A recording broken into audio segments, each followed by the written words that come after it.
మనకు తెలుసు ఇజ్రాయెల్కి iron dome ఉంది. హమాస్ నుంచి కానీ హెజ్బుల్లా నుంచి కానీ చుట్టుపక్కల షార్ట్ రేంజ్ మిసైల్స్, చిన్న చిన్న రాకెట్స్ ఇవన్నీ వచ్చినప్పుడు ఈ ఐరన్ డోమ్ అనేది ఇజ్రాయెల్కి ప్రొటెక్షన్ ఇస్తుంది.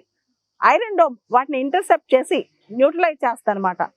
అదే పేరుతో ఆల్మోస్ట్ సిమిలర్ నేమ్తో డొనాల్డ్ ట్రంప్ గోల్డెన్ డోమ్ అని ప్రకటించారు. అమెరికాను రక్షించడానికి ఈ గోల్డెన్ డోమ్ అంట.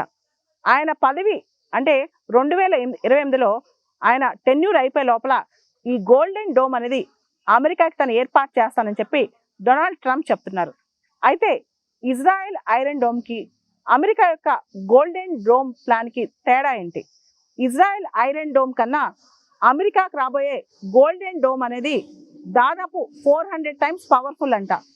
అంటే 400 రెట్లు అది చాలా పవర్ఫుల్గా ఉంటుంది. ఎందుకంటే ఇజ్రాయెల్ ఐరన్ డోమ్ అనేది చుట్టుపక్కల వచ్చే చిన్న చిన్న రాకెట్స్ కానీ షార్ట్ రేంజ్ మిసైల్స్ కానీ ఇవన్నీ ఒకవేళ అమెరికాతో యుద్ధం అంటూ వస్తే చైనా కానీ రష్యా కానీ హైపర్ సోనిక్ మిసైల్స్ వాడతాయి. కాబట్టి ఏదైతే ఈ గోల్డెన్ డోమ్ అమెరికా ప్రపోజ్ చేస్తో అవన్నీ కూడా ఇంత స్పీడ్గా వచ్చే మిసైల్స్ని తట్టుకోవాలి. సో గోల్డెన్ డోమ్ అనేది చాలా పవర్ఫుల్గా ఉండబోతుంది.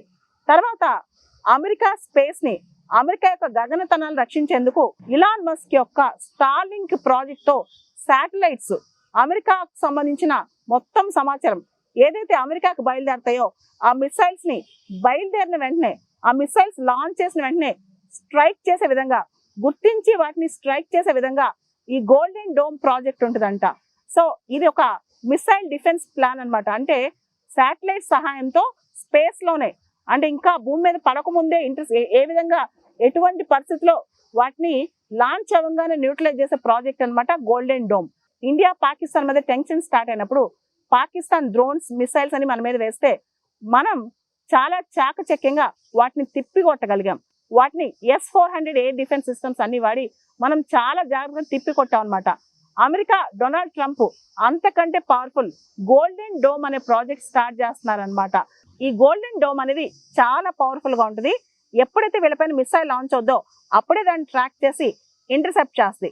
ఇవన్నీ శాటిలైట్స్ వాడి వెంటనే ఇంటర్సెప్ట్ చేయగలం అనమాట. అంటే శాటిలైట్స్ వాడి అసలు మిసైల్స్ ఎట్లా లాంచ్ అయినాయి ఇవన్నీ గమనిస్తూ ఆ శాటిలైట్, ఆ మిసైల్ ఏ డైరెక్షన్లో వస్తుంది, దాన్ని ఎలా న్యూట్రలైజ్ చేయాలని చెప్పి చాలా ప్రణాళికబద్ధంగా ఈ గోల్డెన్ డోమ్ డిఫెన్స్ ప్లాన్ని అమెరికా తయారు చేస్తుందంట. కాబట్టి ఐరన్ డోమ్ కంటే చాలా పవర్ఫుల్ అంట ఇది. మొత్తం ఈ గోల్డెన్ డోమ్ ప్రాజెక్ట్ అనేది $175 బిలియన్ ఖర్చుతో తయారు చేస్తున్నారండి. ఈ ప్రాజెక్ట్ మొత్తం కూడా $175 బిలియన్. లాకీడ్ మార్టిన్ అమెరికాలో చాలా ఫేమస్ కంపెనీ ఇది. ఈ కంపెనీతో పాటు దాదాపు 180 కంపెనీస్ ఇంట్రెస్ట్ చూపిస్తున్నాయంట దీనిలో పార్టిసిపేట్ చేయడానికి. మనకు తెలుసు ఈ రియల్ టైం డేటా, స్టార్లింక్ ప్రాజెక్ట్లో శాటిలైట్స్ ద్వారా రియల్ టైం డేటా, ఒక్కసారి మిసైల్ లాంచ్ అయిన వెంటనే బూస్ట్ స్టేజ్లో ఉండగానే అమెరికాకి డేటా వచ్చేస్తంట, దాన్ని న్యూట్రలైజ్ చేస్తంట. సో ఎంత అద్భుతంగా ప్లాన్ చేసుకున్నారో వాళ్ళు ప్రొటెక్ట్ చేసుకోవడానికి అమెరికా వాళ్ళు.